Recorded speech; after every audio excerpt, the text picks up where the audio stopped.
Just a quick update from me before the video starts. I have slightly adjusted the design. All I've done is pushed the tail fin back slightly and increased the control authority. You'll see why in the video, but that's just going to hopefully make it a bit easier to fly for everybody.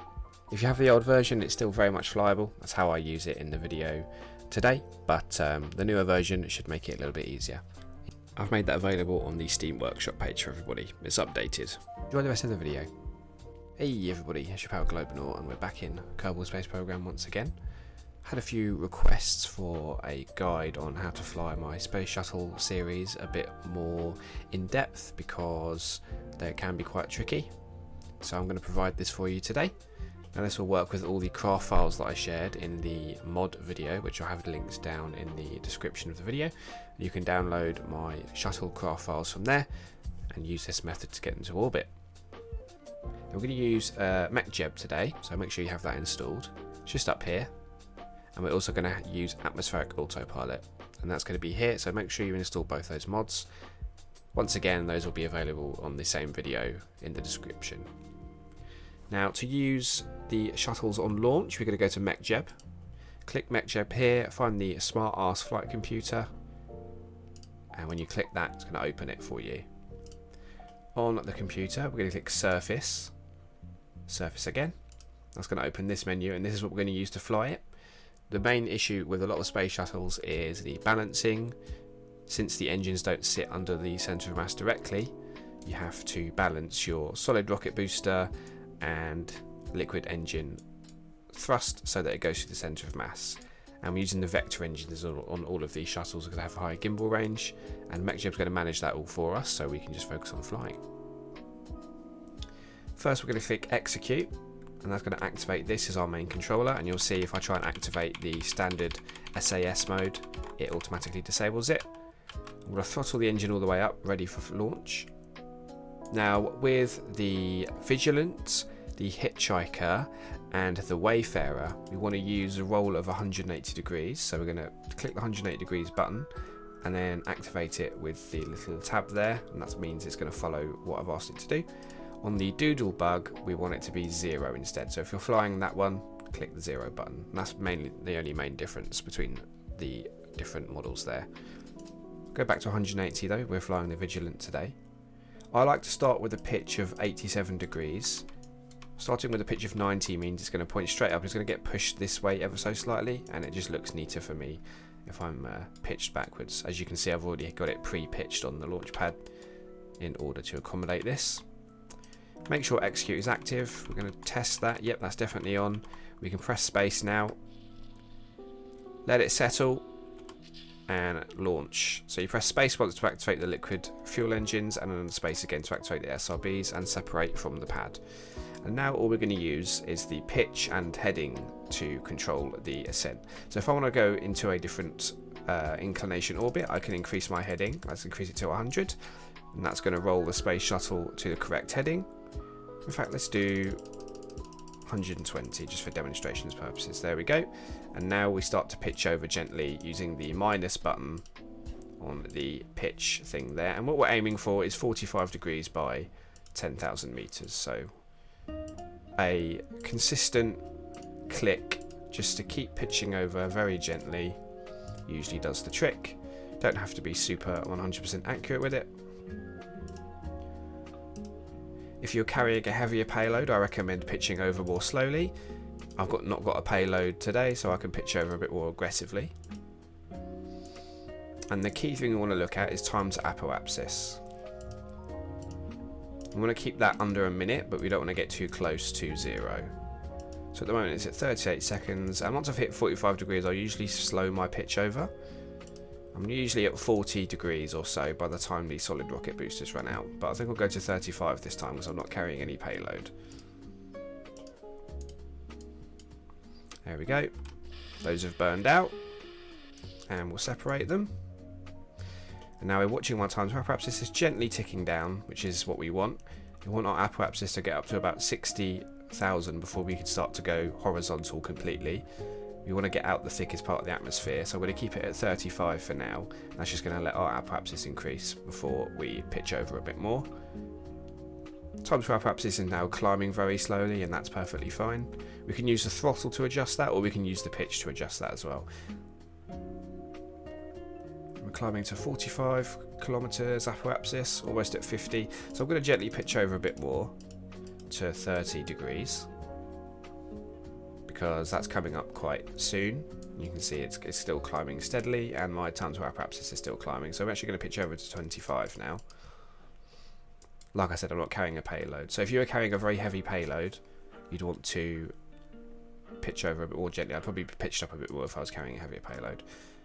And in fact, we're going to pitch over quite aggressively now to 15 degrees because actually we are still climbing quite quickly that I don't want to. I want to use most of our fuel to go horizontal and get that orbital velocity up.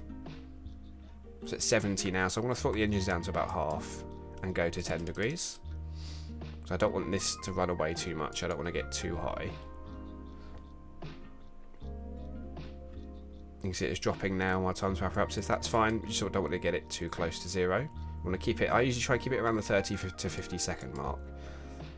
Now we're going to pitch over to 0 actually. And now you've got to remember your engines are at a slight angle, so you can see they're not thrusting directly horizontal. They're thrusting a bit more up still. So technically, I'm still thrusting slightly up, even though my pitch is 0 at the moment. You can see it's dropping quite quickly, so I'm going to increase my thrust again to maintain my horizontal pitch, but decrease the time to apoapsis that is ticking down still. And that's going to slowly start to slow down again. If we were trying to get into an orbit with a target vehicle to do a rendezvous, I'd also be looking at relative inclination and adjusting the heading buttons here to make sure it's as close to 0 as I can get it. So if you're trying to get into an orbit that way, then keep that in mind too, but we're just leaving it for now because I don't need to touch it. You can see our time to apoapsis is starting to increase again because we're burning through that fuel. Our thrust to weight ratio is increasing. So I'm actually going to throttle down to half again. And I'm actually going to pitch over to -5 now. I'm going to aim for about 100 kilometer orbit, or at least 100 kilometer apoapsis, so we can insert into an orbit.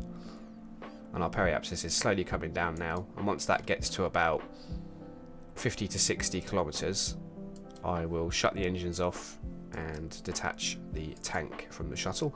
Time to apoapsis is looking good, nice, healthy around the 30-second mark there, which I'm okay with. And the apoapsis isn't climbing too quickly, so I'm not going to overshoot my target orbit altitude. And the periapsis is now coming down. I'm going to pitch over to -10 now, just to make sure that this doesn't get too out of hand. And I'm going to increase the throttle just a smidge so I can increase my time to apoapsis slightly. And it's all about just controlling your pitch and your throttle to maintain the flight profile that you want. And I don't have to worry about the balance because MechJeb's doing that all for me. I'm just using these to adjust my parameters. I'm going to throttle down a bit more now because that's starting to run away. Because I'm close to orbit, the apoapsis will start to move away from me. And I've used most of the fuel now. In fact, I think I'm nearly out completely, but that's fine. This shuttle, the Vigilant, I find is the most close when it comes to fuel usage. My time to apoapsis has run away to a minute now, so I'm just going to very gently throttle down and move to -15 degree pitch. And in fact, now would be a good time to roll over and hit the 0 pitch. There we go. What this will do is point my thrust more downwards, and that's going to decrease my time to apoapsis. Increasing. 100 kilometers apoapsis now. My periapsis is at about almost where I want it. Like I said, between 50 and 60. There we go. I'm going to cut the engines, press the space bar. I'm going to activate RCS, and I'm going to use the K key to push myself away from the tank. I want to be clear of it. There we go. Then I'll press the 1 key because I've set up a hotkey here. It's going to deactivate the vector engines there and activate my Terrier engines, and these are for the in-flight orbital maneuvering. We've got 9 minutes to our apoapsis, which is plenty of time. We're going to click orbit now and click prograde, and that's going to point the shuttle towards the prograde vector. And I'm just going to time warp gently to my apoapsis. Time to apoapsis is just here. I'm using Principia, so persistent rotation is a thing, so which is why I'm drifting, but that's fine. We're going to come out of it. MechJeb's going to automatically reorient the spacecraft for me.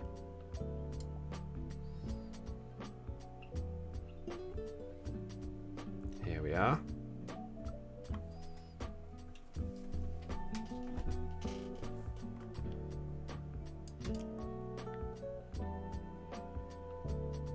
Now, usually I'll wait till about 10 seconds to apoapsis and I'll fire my engines. And we just want to get the periapsis as close to 100 kilometers as we can without increasing my apoapsis too much. Fire the engines. 70 kilometers, 80 kilometers, 90 kilometers. There we go. 102 by 110 or 111 kilometer orbit. That's pretty good. Alright, now we're in orbit. Let's get set up to do a re-entry. So the first thing you want to do is set up the spacecraft. Let's get into some daylight so we can see. We want to make sure the cargo bay doors are closed and the air brakes are closed, because that's going to affect the trajectories calculations. So anything that you have deployed needs to come in. Gear, doors, brakes, anything like that might increase your drag profile needs to come in, so you know what you're working with. Or anything you're going to keep deployed during re-entry, make sure you keep it deployed. On trajectories, we're going to click Show Trajectory and then click Fixed Body, and that's going to show our ground track. If we click Target and then find the KSC button, that adds a green plus sign over the center so we know where to aim. And we just want to get our ground track as close to the center as possible. We're just going to time warp forward slightly until we get a nice ground track. So around here should be fine. We'll wait a bit longer because we took off in daylight. Usually it's going to be around the time where you took off initially.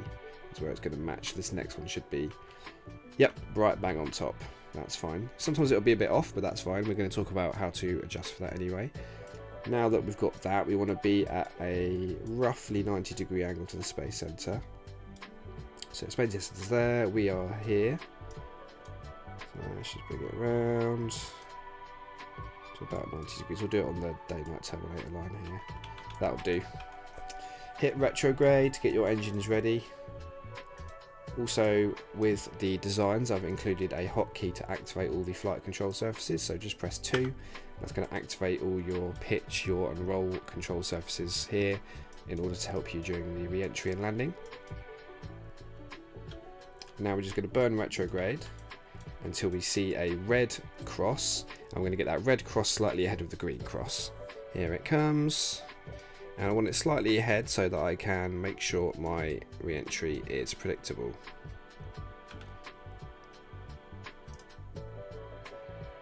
In order to make sure we're going to hit the right descent as well, we want to click Prograde here and enter the values 30, 30, 15 and minus 10.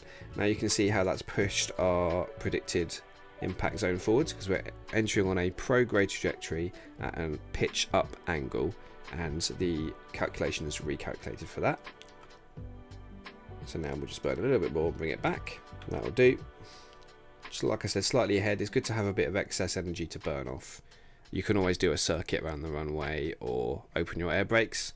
If you fall short, there's not much you can do. So it's good to end up slightly ahead. Now before we come in, let's just do a checklist. We've closed everything. No air brakes are open. We've got the flight control surfaces activated. We've also inputted our trajectory on the way down. So we've got 30 degrees, 15 and minus 10. It's on the prograde, which P here. And we have it set up where we want it. So I'm going to quick save as well now, because this can always get a bit hairy. Last thing we need to do before we hit entry interface is hit prograde.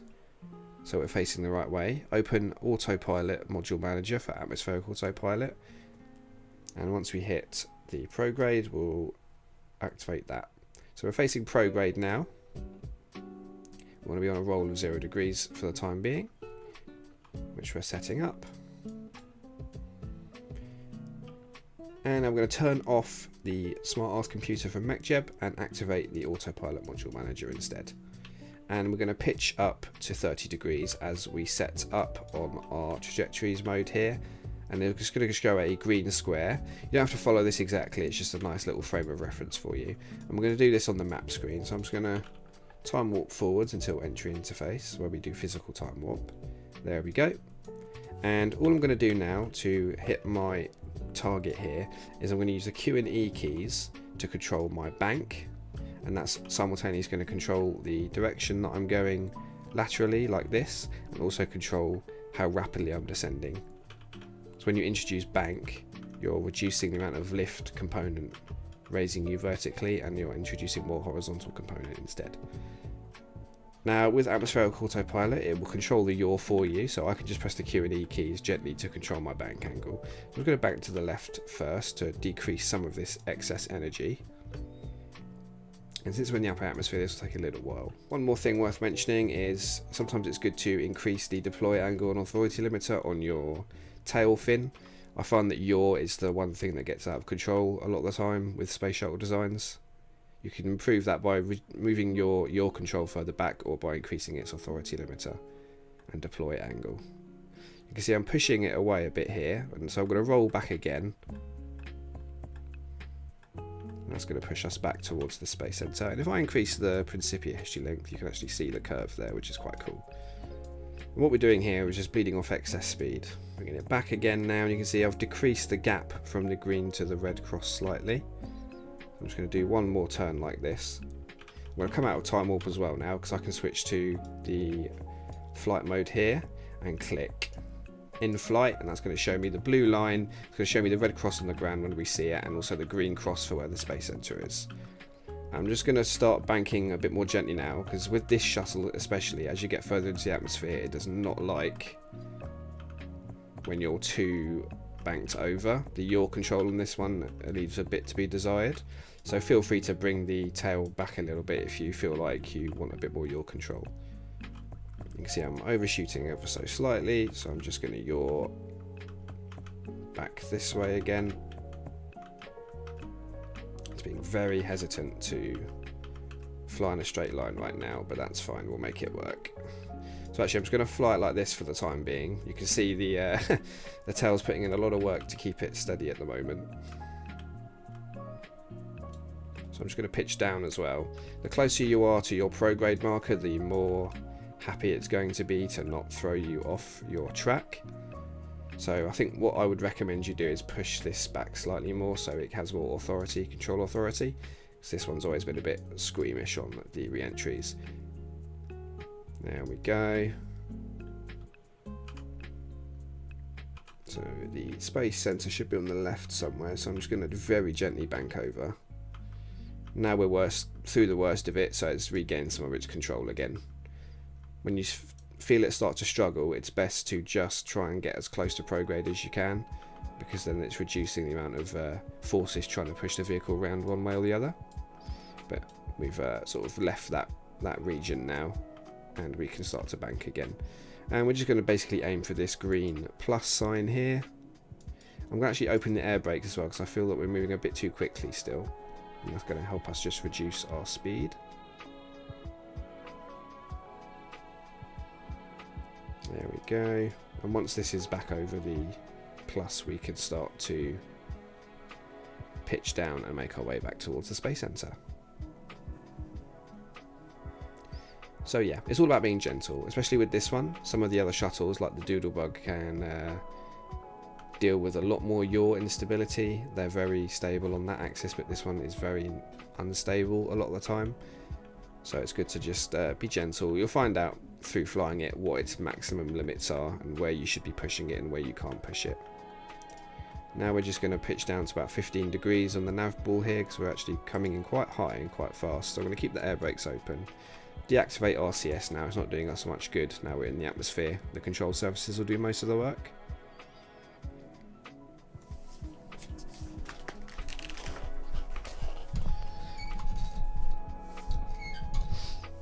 Just going to stay on this heading for a little bit, and now I'm using my prograde marker here to sort of determine my approach. I'm going to keep the air brakes open, and I'm going to keep this angle so far, this heading,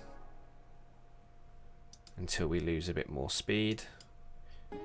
which we are now. We should be subsonic fairly soon. And this is all about energy management. So like I said, quick saving beforehand is a great way to practice. Just going to close my brakes now. I don't want to lose too much of my speed too quickly. This one especially drops like a brick. So I do need to maintain some speed. Especially when I do this turn, I'm going to lose a lot of it. So it's all about anticipating your next move and how much energy you're going to lose doing it, so you know how to manage your air brakes. I actually don't need this in-flight tracker on anymore, so I'm going to turn it off. I'm just basically want to get my prograde marker here using the heads-up display mod on the end of the runway, and that gives me enough time to flare and touch down. Just going to have the parachute ready as well. I like to deploy that myself manually. So when the back wheels touch down, I'll deploy the chute, and that means we're going to slow down nicely. So I'm just turning onto the correct heading for the runway. Just going to slow the turn a little bit, because otherwise I'm just going to undershoot it slightly. Here we go, this is very neat, very nice. We're on about a 15-degree glide slope here. Our prograde marker is at the end of the runway, just before the start of the threshold. This is what we want. You want to try and maintain your speed for as long as you can, because this gives you options. If you need to fly a bit further, you've got the speed to sacrifice. If you need to come down, you can just activate the air brakes and lower the speed. So actually I'm coming in a bit hot right now. So I'm going to increase my drag by opening the air brakes. Get my speed down a little bit, and then I'm going to close them again and open the gear, and that's going to increase the drag slightly too. But I don't want to lose too much speed. So I'm going to close the air brakes again. See, I'm coming in now, and when we do our flare, we're going to lose a lot of this speed. So once you're close enough to the runway, I'm going to open the brakes once more. We're going to scrub off all this excess speed. I'm going to start gently flaring, like so. And now we just want to keep that prograde vector near the end of the runway, so we're gently coming down. Do a slight turn to make sure we maintain the correct heading. Touchdown, deploy the chute, and there we go. That's how it's done. At 20 meters per second, I'll cut that chute, the brakes can do the rest of the work. And that's how you land it as well. Hopefully this is useful. Download the craft files. Like I said, especially with this one, bring the tail fin back slightly. I'm probably going to do that now, and increase the deploy angle and authority limiter, and that'll just give you a bit more yaw control.